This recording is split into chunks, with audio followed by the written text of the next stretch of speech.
En Zouglou, ça réussit toujours. Un pro-Soro limogé du Trésor pour ses positions politiques, et pourtant le DG du Trésor Jacques Assaoré est candidat du RHDP à Diabo.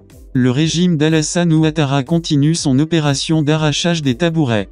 Dans son collimateur, les Ivoiriens qui s'avisent à s'afficher avec les partis et mouvements proches de l'opposition soroïste. Malheur à ceux des cadres proches de l'ex-président de l'Assemblée nationale, Guillaume Soro, qui répondraient par l'affirmative à la question. Il court le risque du chômage, sans motif réel.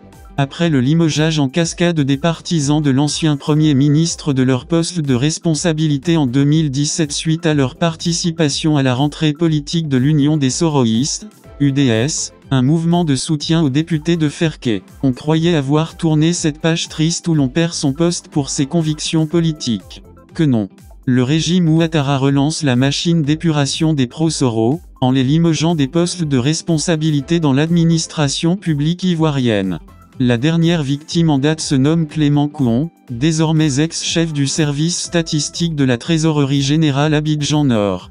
Délégué régional de Génération et Peuple Solidaire, GPS, dans la région du Guémont, Clément Kouon se voit convoqué devant l'Observatoire de l'éthique et de la déontologie du Trésor public le vendredi 29 janvier dernier. Une vidéo lui est présentée dans laquelle il se prononce sur l'actualité politique sur la chaîne GKS-TV.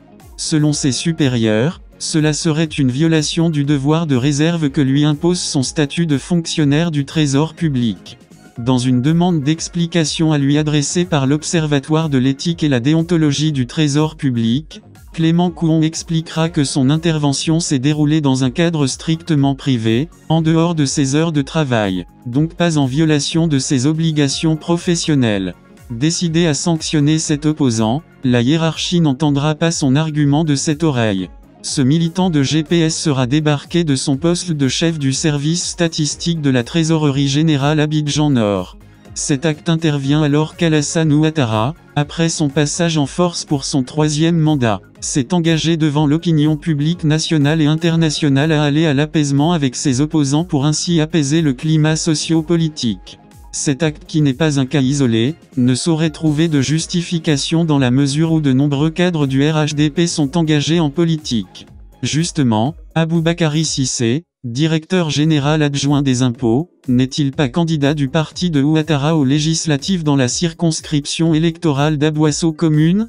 Jacques Conan Assaoré, le DG du Trésor, l'administration publique où travaille Clément Kouon, n'est-il pas lui-même candidat du Rassemblement des Oufouettistes pour la démocratie et la paix, RHDP, dans la circonscription de Diabo-Languibenou? Si l'engagement politique d'un cadre de l'administration est une violation de l'engagement professionnel, alors, l'Observatoire devra se pencher sur ces cas et de plusieurs autres hauts cadres du RHDP. Il convient de rappeler qu'en octobre dernier, Bintou Ouattara, partisane de Laurent Gbagbo et proche de l'ex-première dame Simone Gbagbo avait été licenciée de son poste au port autonome d'Abidjan, pour avoir participé à une manifestation de l'opposition. Suite à des publications des partisans du RHDP sur les réseaux sociaux la montrant dans une manifestation tout en indiquant son lieu de travail et son service, la jeune dame avait dans la foulée, reçu une lettre de licenciement de ses responsables. Saisie par l'intéressé, l'inspection du travail avait qualifié le licenciement d'abusif. En effet, la consultation du cahier d'émargement avait prouvé qu'elle avait rempli ses obligations professionnelles jusqu'aux heures indiquées à cet effet. C'est cela la Côte d'Ivoire émergente sous Alassane Ouattara. En Zouglou, ça réussit toujours.